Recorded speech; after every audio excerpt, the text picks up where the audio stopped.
మీ తాటాకు చప్పులకు భయపడం, అరెస్ట్ చేస్తే మరింత ఉత్సాహంగా పనిచేస్తా, రేవంత్ మెప్పు కోసం అక్రమ కేసులు పెడుతున్నారు పోలీసులు అని చెప్పి ఆయన అంటూ ఉండే అటు పోలీస్ అధికారులు ఎవరైతే మాపై అక్రమ కేసులు మోపుతున్నారో వారి పేర్లు రాసుకుంటున్నాం.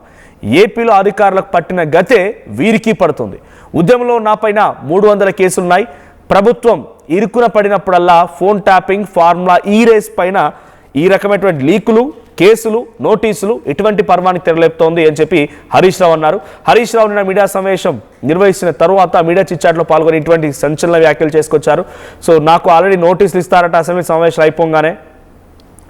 ప్రతిసారి ఈ రకమైనటువంటి ఒక కవ్వింపు చర్యలకు పాల్పడుతున్నారు. సో రేవంత్ రెడ్డి మెప్పు కోసమే కొందరు అధికారులు ఈ రకమైన పని చేస్తున్నారు. సో ఫోన్ ట్యాపింగ్ కేసు ఇప్పుడు మొదలైందేం కాదు, సుమారుగా 2 ఏళ్ళు కావస్తోంది, 2 ఏళ్ళకు పైబడి కావస్తోంది.